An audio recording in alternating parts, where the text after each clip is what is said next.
I've put together approximately 35, maybe 37 videotapes, and all the information comes from a book dictated to me by God as his righteous servant, a man described in Isaiah 53, and the man described in chapter 11 of Isaiah, the descendant of David, the twig from a shoot that grows out of the stump of Jesse, and it is a stump because of the vanished and failed ancestral tree of the kings of Judah, the line of Jesus. He cannot be the man of chapter 11. He's not the anointed one. He's not son of David. None of that's true. The other book, that book is called Isaiah 53 in the Day of the Lord. And there's about 3 chapters in those particular videotapes that come from the second book that we wrote not too long ago. He dictated to me. It's the story of my life. It's to show you how I fit the verses of Isaiah 53 with regard primarily to suffering, familiar with disease. So that would be wounded, and as it turns out, cancer. But the other words that you find in Isaiah 53, punishment, maltreatment, crushing, bruising, chastisement, okay, that is all in God's power. That's all in God's power, all those words. But the books are unpublished, shunned and despised, the kind of afflicted by God, played. Nobody understands it. This is so different than the Judaism the Jewish people have been taught. This Messianic era that will never occur. And we know it's not going to occur now once you believe who I am and how you cannot. After the mountain of evidence I have presented that is in those books, just as Moses today would have to say, well, look, I wrote Leviticus. You think I just came up with that? You think I just came up with all this information? Did I know how God speaks through an angel and who that angel is? Moses walks by a burning bush that's not consumed. The angel of the Lord's in the bush and God speaks. I'm the one who explained that to you. I shouldn't have to go any further than that. But God says the rabbis, the shepherds, they never listen to my prophet. They think they know everything. Well, I'm going to keep showing that they don't. This is primarily for the people who listen to them and not them. I don't expect them to ever respond. Because by responding, they'd have to say they've been wrong. Or that's just not what we believe. And so they won't change. The bottom line is they make money on it. That's the bottom line. God had me watch a video of Tovia Singer just for this one purpose I'm about to tell you. He said, watch him raise his hand. He raises his hand to do his hair or rub his nose or something, and it's this big, big, fat gold watch. And this is how you know this is a God of old. He said, look at that. Look at that. I said, well, he does dive. He skin dives, scuba dives. So it might be a scuba watch. He said, that's no scuba watch. That's just a big, fat gold watch for everyone to see.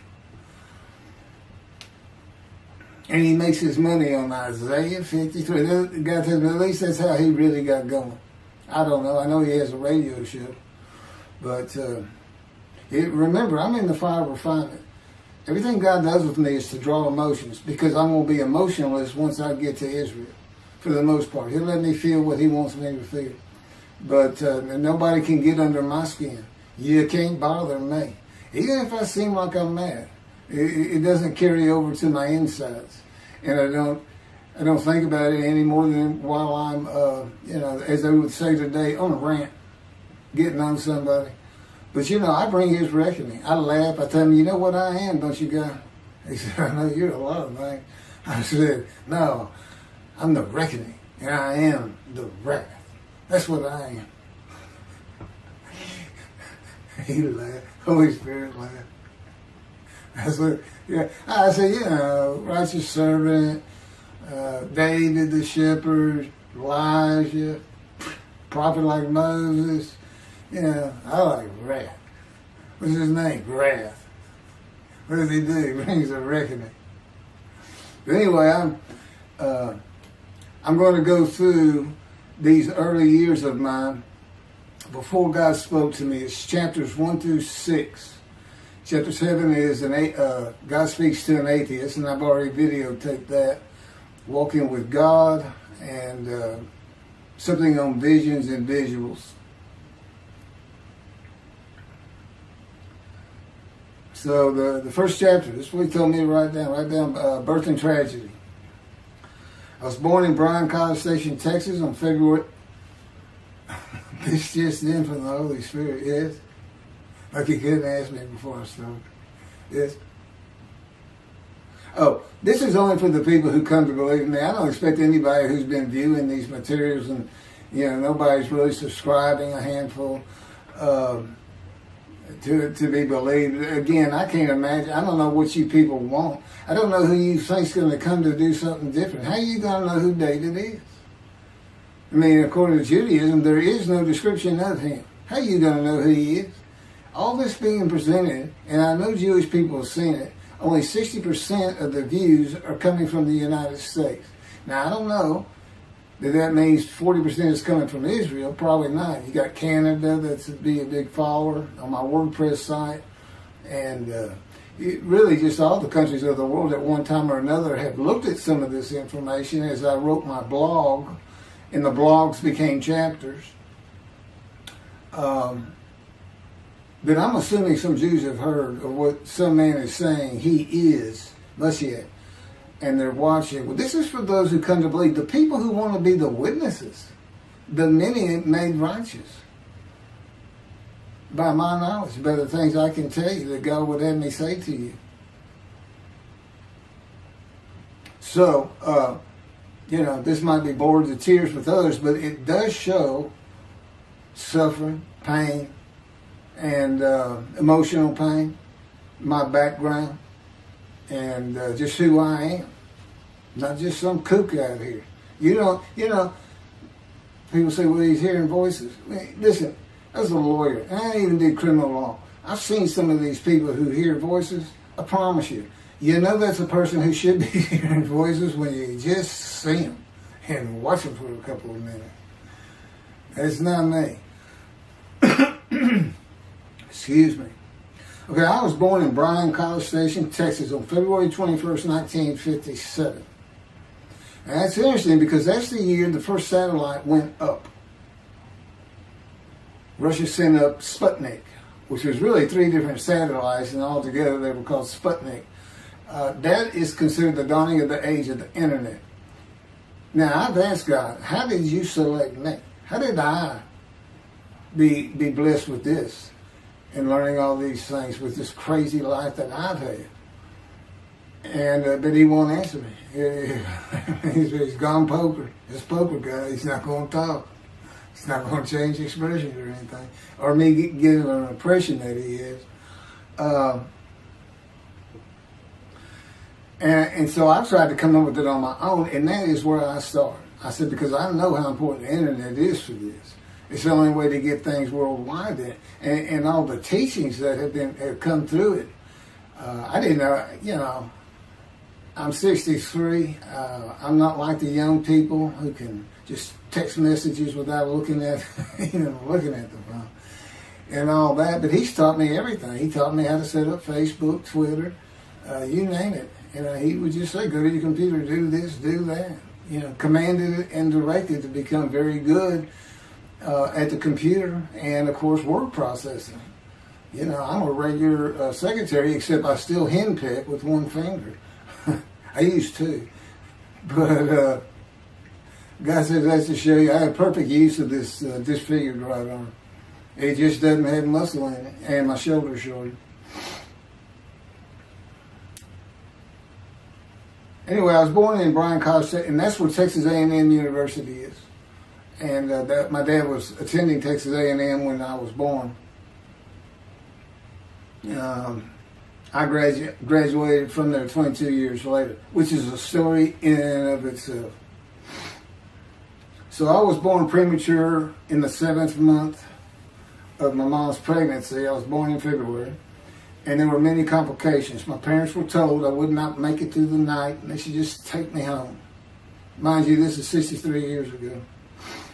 The biggest problem was that my insides had not fully formed, and it was impossible for me to take milk. Mamie, my great-grandmother, told my parents, boil rice. Feed him the rice water. It's got all kinds of nutrients and minerals in it. Dad says he threw out a mountain of rice those first few months. And it would not be my last encounter with death. So my dad graduated and we moved to Metairie, Louisiana. And his first job is an oil and gas geologist. He looks for oil and tries to sell deals to people who can raise money to drill. He gets money up front and a percentage of production once they get their money back. That's what he's done his whole life. And I became, as a lawyer, I became board certified specialist in oil, gas, and mineral law because I had found it so interesting. As a young boy, I became interested. But he rarely had time for us. The other part, I said, okay, well, I was born when the dawning of the internet, so he's got a selection process for 57. And I come from a dysfunctional family. Lots of drinkers, lots of fighters. And on my mom, her grandfather committed suicide. It's tragedy. Birth and tragedy. In the Great Depression, he lost everything. He owned land in what is now downtown Dallas. But then when she was about 4 or 5, her mother went down to the Market Square in Crockett, Texas, small East Texas town. Everybody has their courthouse in the center of town, and there's streets on either side with stores. She went to the hardware store and purchased rat poison. She hadn't gotten hardly out the door when she opened it and took it herself. Died right there on Main Street in the middle of the day in a little small town. I don't know how long that would have been. My mom's 85 or 6. She was 4 or 5, almost 80 years ago. So I'm sure it was quite an event. And her dad took her and her sister's about 2 years older, to Metairie, and not Metairie, to someplace in Louisiana. But could have been Baton Rouge.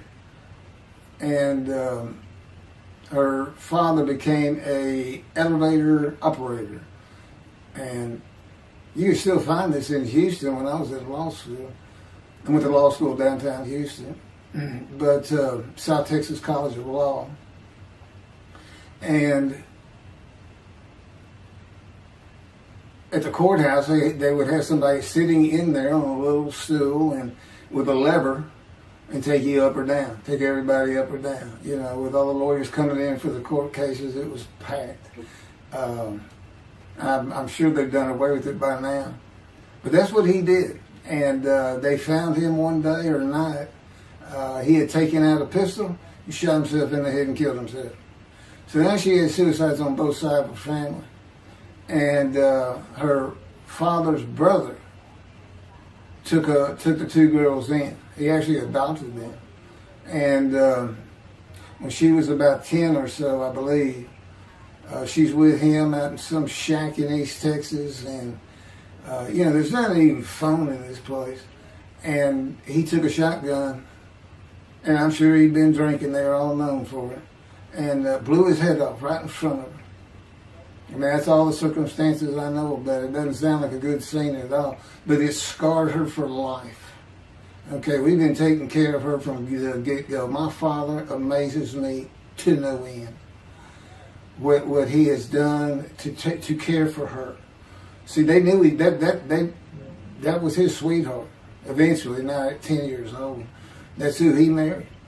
And they're both from Crockett, Texas, small town people. I still take care of them. They've taken care of me for 10 years. God took me from society. He made me quit law. terminate my law license in Hawaii and Texas, and took me into poverty. I've been in poverty for 13 years until I just now filed for Social Security early. But I give them more than 90% of it to make up for everything they've given me for 13 years. While I'm in God's fire of refinement, learning everything I need to know. And I have learned much. There ain't any question.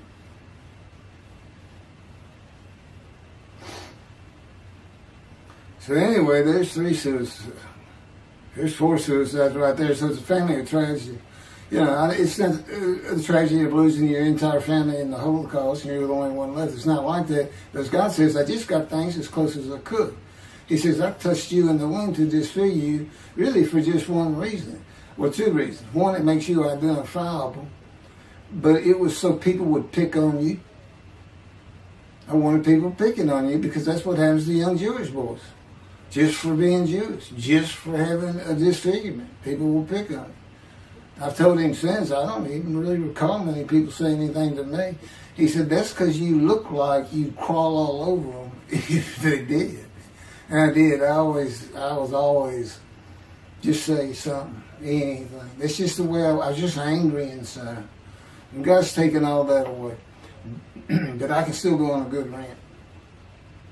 But, and then my mother in the 60s, young people may not know this, but that's when, you know, the Woodstock and marijuana, LSD, everything started getting big. And at the same time, doctors were just handing out pills left and right. Valiums, painkillers, Percocets, you know, just asking for it. They were writing scripts. And I know today they put a lockdown on that, but she got heavy into it and drunk all the time. I'd have to come home from school and stay with her, and she became such a different animal, a different person when she drank. She became a little girl, you know, and having your mom act like that and slobbering, and, you know, I'd go in there to be Valium dripping out of her mouth with a bottle of booze by her. So it was an ugly scene. And so I came from a dysfunctional family, so I think God wanted that. And He's there with me from my first year to make sure that I live a life of suffering. He orchestrated many of my wounds. And He's taken me back in vision to see these things. And His visions, one thing you don't pick up in the Bible, when I say Bible, I'm talking about the Jewish Bible, the Hebrew Bible, that's not, unless I say otherwise. Which is like when God says, my peoples. If He just says my peoples, He's talking about the Jewish people, the chosen. I mean, He may say the peoples of Moab, or just by the context, you know, He's referring to another group. But that comes up all the time. So, to add to that, she tried to kill herself a few times. And when I was 10, my dad was at a Texas A&M game in Dallas. And I know it was 1967, so I was 10 years old, because I'm very familiar with that particular game. It was against Bear Bryant and Alabama Crimson Tide. And he had coached at Texas A&M. So, as you can tell, me and my dad are big Aggie fans and football fans. But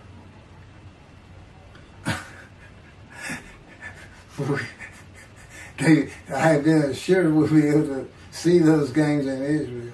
Somehow it might be technically. He said, we'll get it. That's the Holy Spirit. We'll get it. He's so funny. I don't know where my sister and brother were, but I heard some noise and I went down. It was about 1 or 2 in the morning, and our stairs curved, and there was a little bay window cut out, and I looked down out into the living room. She's laying newspapers out, and I just sat there watching. I didn't know what to do. And she got down that paper and took out a butcher knife, not a razor blade, a butcher knife, and opened her wrist up. And this happened again years later when I was in high school. She opened her elbow up, and that was god awful. I don't know how. But before she bled out, my dad opened that door. I sometimes think she knew he was going to be there soon, would probably save her. But it didn't look good, and I hated myself for not doing something. Maybe that's why I was so angry. Anyway, because I didn't do anything, I just sat there.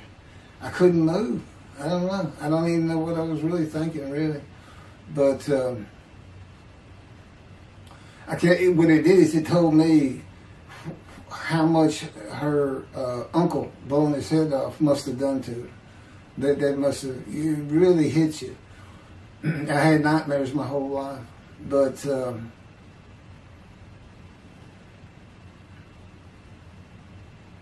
I was 16 when she did the thing with the knife.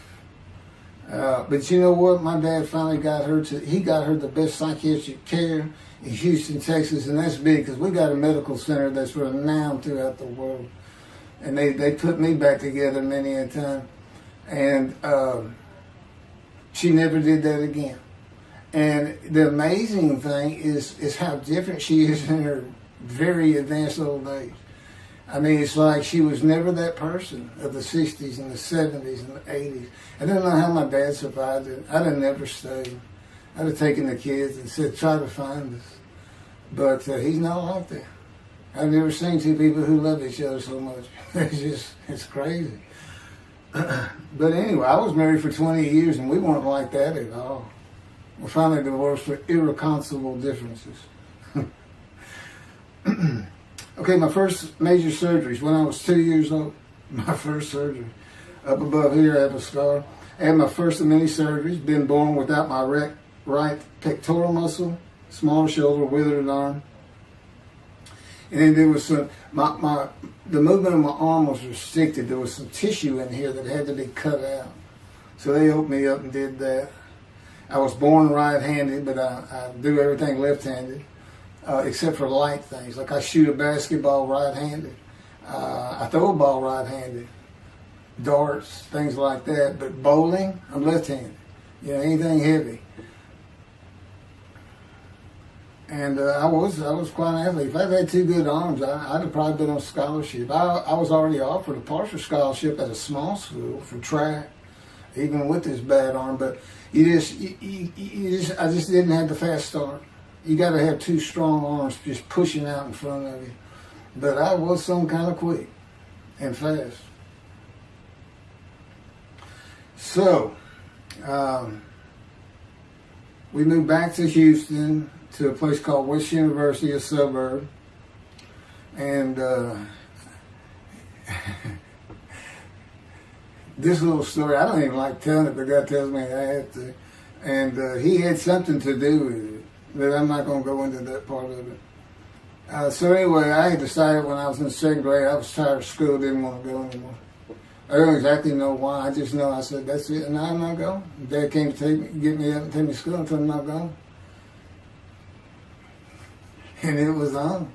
He was going to get me there. It took him about an hour to get me to the car. Fighting and screaming and running around and hiding, getting under bed. You name it, I was doing it. And but anyway, he finally gets me to the school, but he's too tired. He wasn't even going to try to get me out of the car by himself. So he get out, and he goes and gets the principal. Now, my dad's about 6'2", but he's real slim. And but he comes out with his principal, who's taller than he is, and he's a hefty guy. He's burly. Anyway, so they come, they said, get out of the car. I said, I'm not getting out of the car. I'd already locked the doors. Only the two front doors were locked, and it was those locks that you pull up and push down. So my dad used the key, and he opened up, he popped that lock up, and I slammed it back down. He said, I'm not going to school, I told you. He threw some keys. They started throwing the keys to one another over the roof. And the principal was trying the same thing, and I'm slamming his door. I'm leaping across the car. Bam. I don't know how long I went, but they finally, in 5 minutes maybe, seemed like an eternity. I was terrorized. That's the way I look at it. Anyway, the principal got it open, and I saw that door open, and I got back on the far other side of by the steering wheel with my back against that door. And I curled up like a ball, had my knees on my chest, and he reached in to get me. And I unleashed on him, kicking him in the face with everything I had. It broke his glasses, and his orbital bone got shattered. So, That wasn't my first principal either. There's another one. So, but anyway, so they carried me in, and it was very embarrassing. I was crying. But again, funny thing, nobody, because I stayed with this same group for 9 years, going to West University and the junior high there that you go to. Nobody ever said anything to me about it. And I knew some of those kids that were in that class.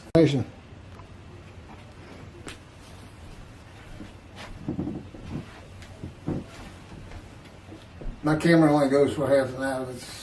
I can see on the screen that I had pointing towards me that when it runs out and I have to turn it off and turn it back on. But anyway, that ended my fight with my first principal.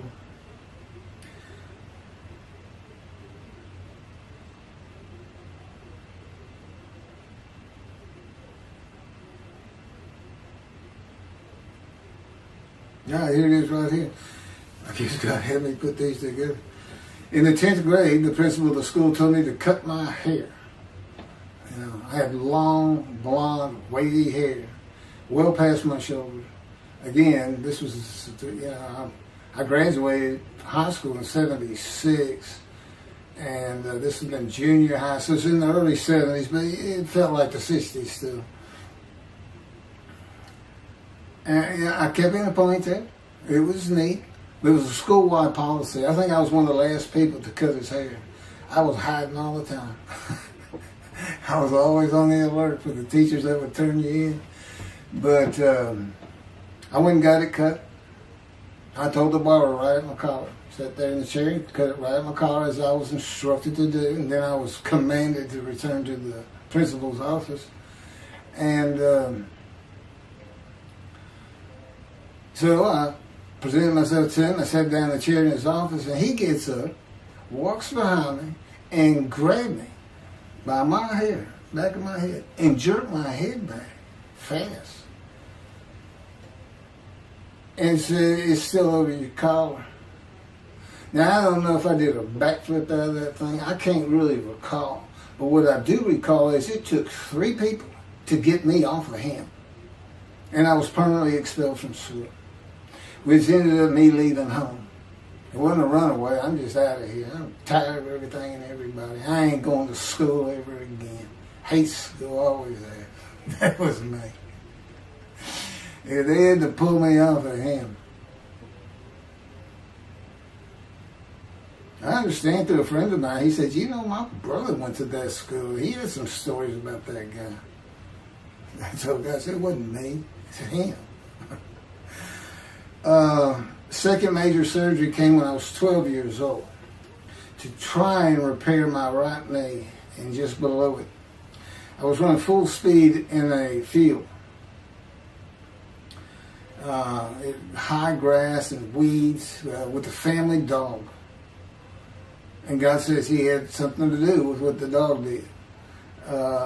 For no apparent reason, just suddenly he was running at my side.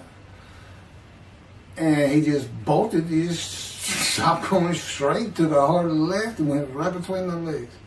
I go sailing in the air and I came down on my knees, except my right knee came down on a broken Coke bottle, Coca-Cola.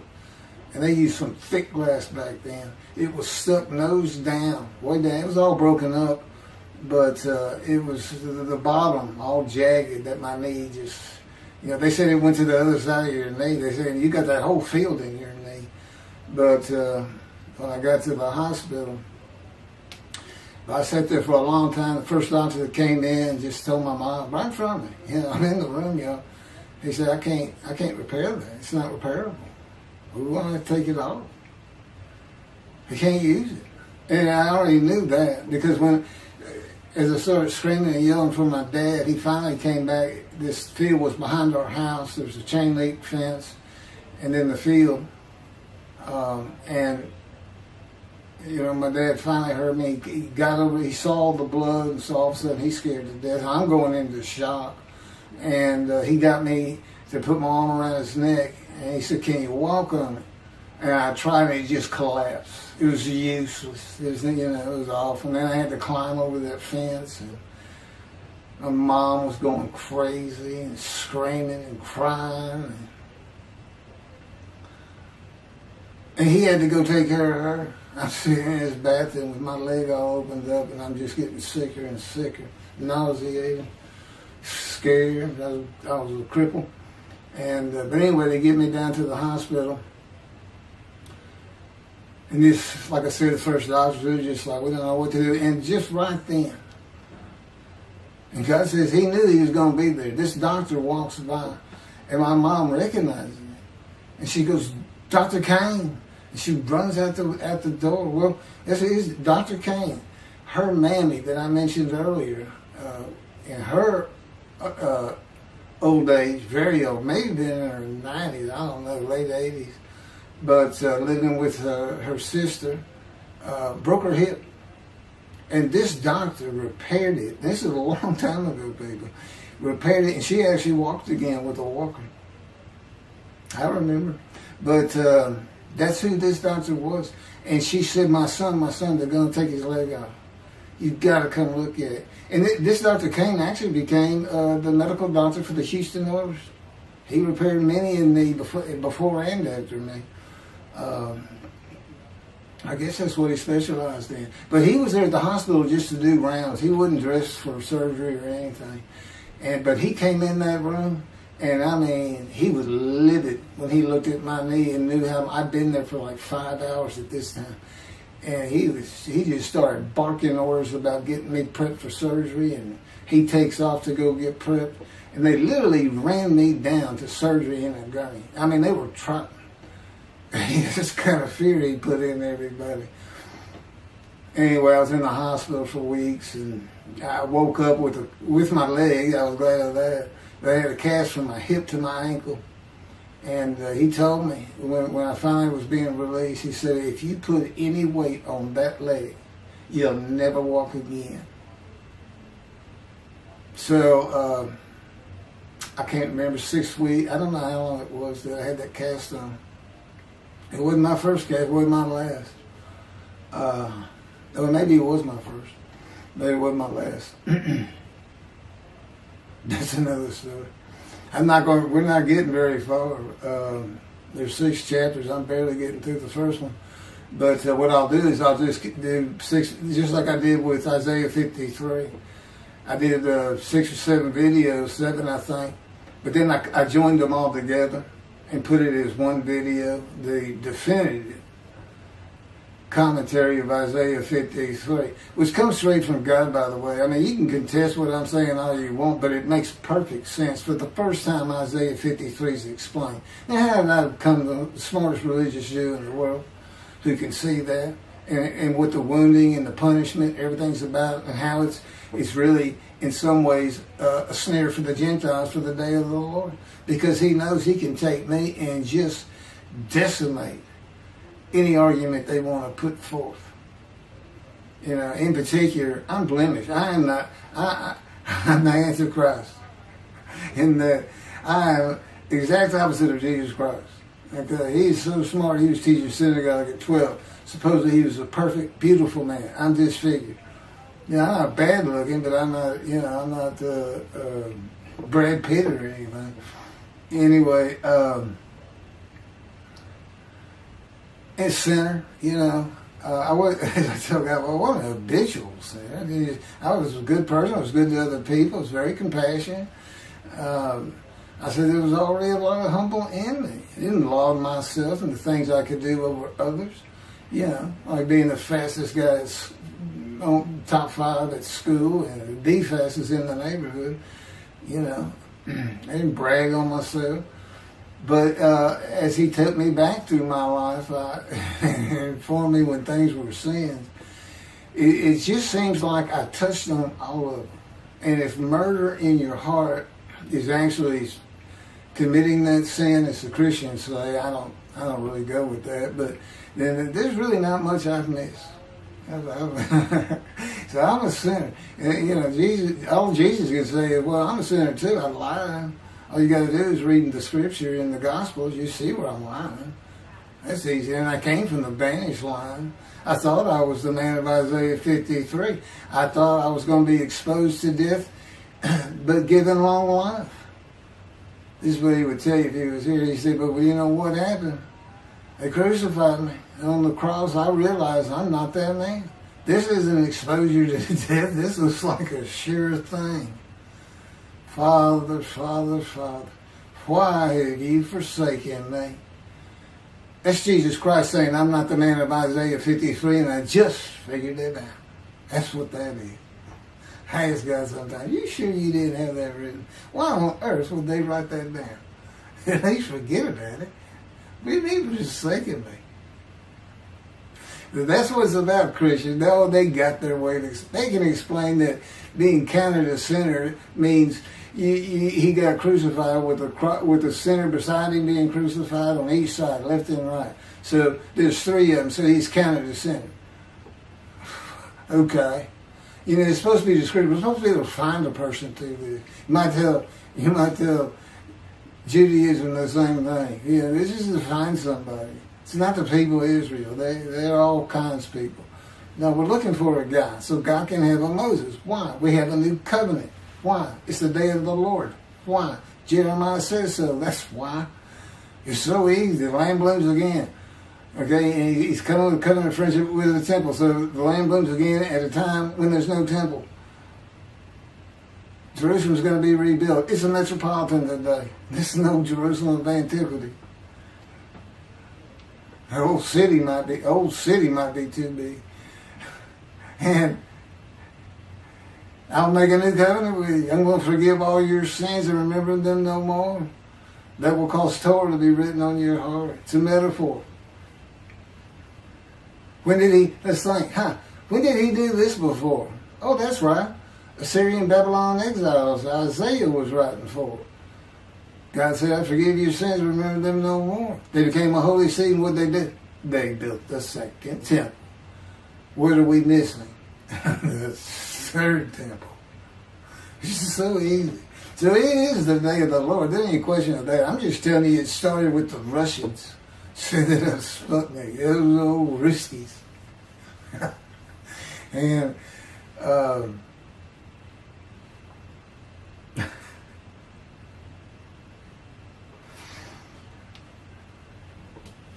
and he's bringing the covenant, but he's got to have a Moses. He said him send a prophet like Moses. So he was saying it's Joshua. No, it's not. God needs him today, the day of the Lord. And guess what? He gives us a description of him.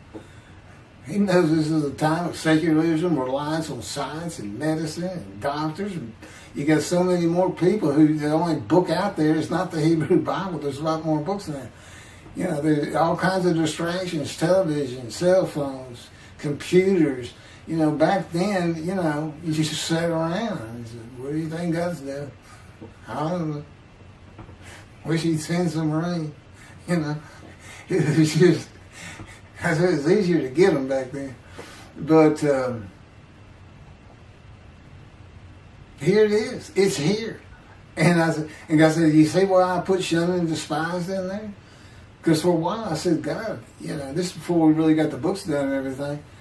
I said, I'm just sitting in a room. I can't really tell anybody shunned and despising me. Counting me plagued, afflicted, and by God and everything else. He said, well, how you feel now that we've been putting all this on the internet and everything? I said, I feel shunned and despised. Yeah. I can tell they know. There's no question this ain't gotten back to those two. I said, you keep attacking them like this and I'll be certainly sure, just in case I'm wrong.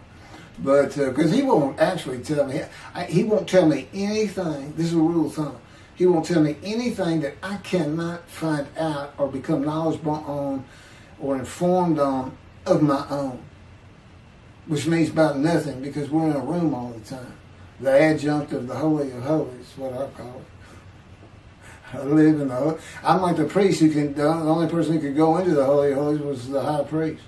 And that's what I'm like. As a matter of fact, God had me write down, just as he had David write down, a new Psalm, 151, where God said, and it's on a video, where God is speaking, where the Lord came to me and God said, quote, and within that, he says that he declared me. We actually used the psalm where he declares it for David.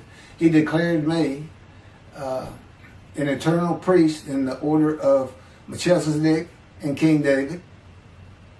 and a rightful king, small k, and a rightful king. And he also declared, I'm the righteous servant. I mean, that's God talking. I mean, he's using it. When he dictated to me, it wasn't, to be written in my personality. That's him. That's him doing a new song. So, because he does that. Even in the writings, the person doing the writing, whatever prophet it was, or Moses, or David, if he wrote Samuel 2 and Kings 1 until he died. As I said, God says, just assume the central character is the one I had writing, because their lives change when I come to them, just like mine's changed.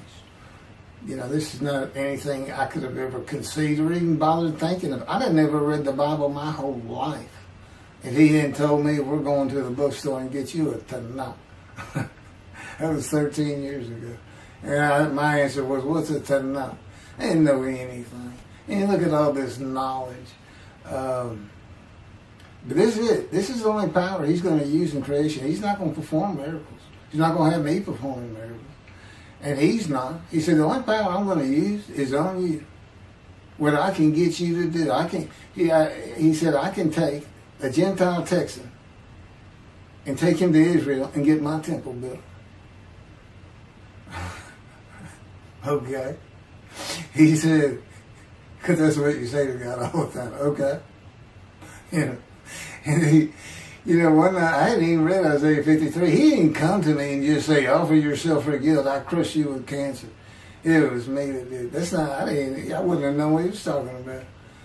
We finally get to Isaiah a couple of years later. He said, Keith, read Isaiah 53. I said, okay. And so I read it. I said, okay, finish it. He said, who do you think that is?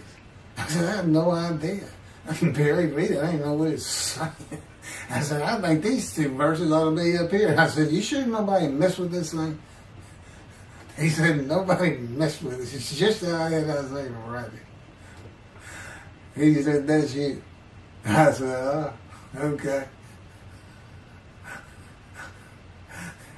And I couldn't help myself. Good luck convincing anybody. I can't even tell what it's saying. He said, before we get done with it, and he's right. I've been over that thing so many times. From my original version of Isaiah 53 that he dictated, or told me how to put together, but every sentence, every word is, we've changed it up and added things. I've learned things. Like I didn't know about the test of devotion. I didn't know why the angel was leaving early in Malachi 3, but I do now. And all that would cause an amendment to my midrash on Isaiah 53. And, the book has me, these are all on videotapes now, me and Rashi. Rashi, the first one to come up with this is Israel. And, I look at his answers and I just shake my head sometimes. You should see his answer in Malachi 3 for the angel of the covenant that you desire. There's only a covenant of friendship and the covenant of Jeremiah. And this is his answer. It's midrash, so he just takes a section of the angel is on the way, and it just says the angel of the covenant. And his commentary is the angel that avenges the revenge of the covenant. I said, what does that mean? What was he talking about? I said, the guy's being funny. He said, I don't know. I said, you too know. He said, well, I'm not telling you. So, God likes to feel as though he's laughing. He doesn't actually laugh. He sends me a perception that he does. Or he uses me to laugh. I've mentioned that in a video. Because he can't. Well, he controls my words. I learned that in walking with him. Just one day, I'm talking out loud as we go. I'm discussing man and divine beings as though I had a sermon I was giving or a speech to somebody or a seminar. And I'm rolling, and I can tell he is really making this thing rock. He's taking me from here to here to here, and we're going. And I'm going. And all of a sudden, I use a word or a couple words that I simply don't use. And they're not what my mind was even thinking of. They just came out. And I just stopped. I said, did you do that? I didn't even say, hey, did you just make me say these two words? Because I knew he knew. I said, did you do that? He said, I did. He was almost indignant. I did. I said, okay. But anyway, that's where it all started. Now I know. Okay, guess who that is? That's the Holy Spirit. Using me. He doesn't sound like that. But he'll use words like that. Said he's getting bored. They like to cut. I mean, let me just say this. This is part of God you don't know. And it's not all the time. It's some of the times we do tend to get kind of silly in here. But, you know, they do things after a while. I'm like, you know, I feel like a kindergarten teacher, and I got two of those kids that you just shake your head at. She said, this is a handful. These two are nothing but trouble. Always fooling around, looking for a laugh. And the Spirit's always working in heaven, death, God laugh, as it were. Again, he doesn't actually laugh.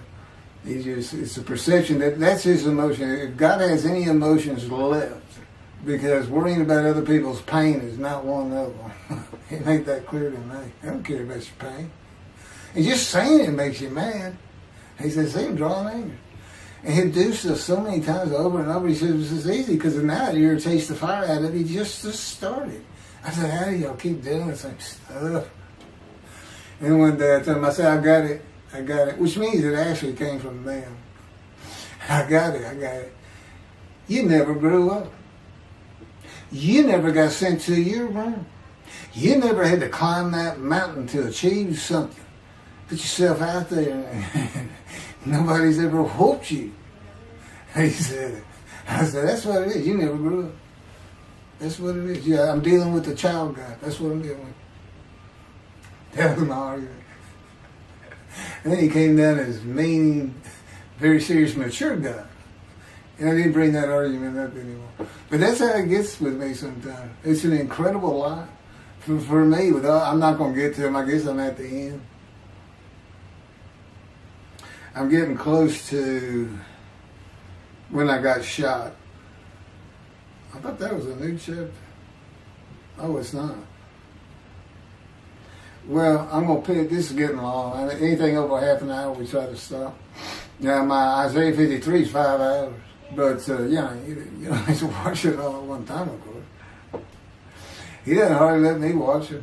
Yeah, I don't even watch them before they get posted. He said, no, you watch it later. Because it comes on my TV that he got me. And I didn't know at the time it was going to be, that he was serious about doing videos. And I certainly didn't know about making it a backdrop. He decides everything. He tells me when to eat, when to get up. I don't sleep hardly at all, 2 or 3 hours a night, and sometimes less, and take a half hour nap sometimes. But I found out I feel fresh. I don't need that much sleep. He said, well, you're not really doing anything. Why do you need a lot of sleep? And see, that used to make me mad. Now I just laugh at it. Thank you very much for listening. I'll pick this back up on another video, and eventually I'll put these first 6 chapters, just like I did Isaiah 53, because it's a book that he dictated to me. I can't get it published. I'm going to put it on YouTube. That's why I'm reading it. And as I said, if you don't want to listen to it, don't listen to it. But the information that's in these books and in those videos is, that's my proof. And quite frankly, God says if that's not enough for them, well, that's just too bad. Utter destruction is what they end up getting. They better learn how to listen to the prophet. See, it's no different than the people back then. You'll say, well, why didn't they listen to Isaiah? Why didn't they listen to Ezekiel? Why didn't they? They laughed at Ezekiel. That's what Rashi says in his commentary. I didn't know it was laughing at him, but they just ignored him. Everybody thinks they know it. But in any event, I do know there's one chapter we haven't put in there, and that is recognizing a prophet in the time. It says Moses vouched for Joshua, so he didn't have to be tested. Now, the problem with all that is, and I think why God hadn't had to put it on video, is that they're looking for a seer, somebody who can see the future. But see, that's antiquity. I mean, that's not what you're looking for today. Moses wasn't a seer. And none of the prophets were seers. They just wrote down what God told them to write down. God's the prophet.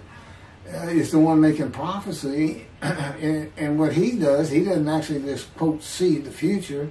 He walks it through. He says, okay, right here is when they're going to send up a satellite. This is where humanity will be at that time. He can walk it through in his mind. As I mentioned, his eyes, he doesn't have them. It's just his absolute knowledge of all things. He can form a picture of this room. Me, it's in here. He knows every atom of my body. And it's like he does a vision for himself, a visualization. It's what I call when they put pictures in my mind. He says, and he puts it into the spirit's mind. And they're both within me. You know, the big cloud that just came down. If you're sitting in a room with me, it envelops you. But it engulfs me, it goes through me. My little spirit cloud becomes part of the big cloud. That's why God is in his spirit. Here's the elements of spirit, here's the elements of God's presence, his mind. Two clouds, they just come together, they can be together. Okay, but God's still one. He created the other cloud. And then in this room, filled with them, my little spirit is like a little cloud that just came in and part of it. That's who I am. That's a man in divine days. Okay? No, it's like nobody's really expecting it. Well, maybe it's because you didn't know these things. And now they want, I get the feeling, shunned. Shunned means I'm not looking at that. It sounds like a kook. We by faith, by the fundamental principles of Rambam from the Talmud, from his diagnosis of the Talmud. Why don't you do your own? Why don't you throw the Talmud out and learn some new stuff? Why don't you get out of antiquity? Every religion has an end times like that. Every religion ends up with utopia for its people. Everybody. Well, don't be like everybody. You're the Jews. Throw it out. Let's get practical. Let's have God in our midst again, in a man like he was in Moses. Let's point at him and tell the Christians that is the man of Isaiah 53. Here's what it's about. God says he's coming back. He told us we're not waiting on him like you. And he said when he was coming back, he false prophesied 5 times. He ain't coming back. He wasn't who he thought he was. He told us on the cross. I'm not the man of Isaiah 53. He tells us. Well, what else was he doing?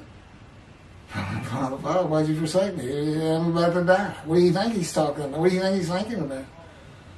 He's not supposed to die. He thinks he's the man of Isaiah 53. So do they. It's mind-boggling because I'm the man. And there's nothing about me that says Jesus Christ. Nothing. You should hear me cuss God. I've cussed him trying to die.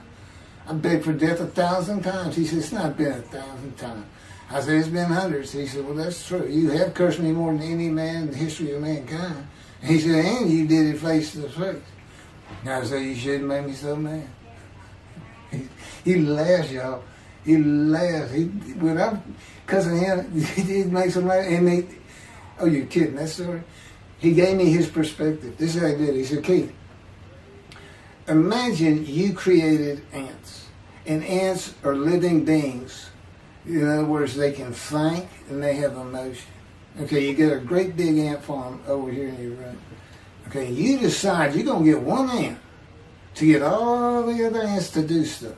But you got to get him ready. And you get him ready the way I'm getting you ready. Now, he's mad at you. Right? I said, yes.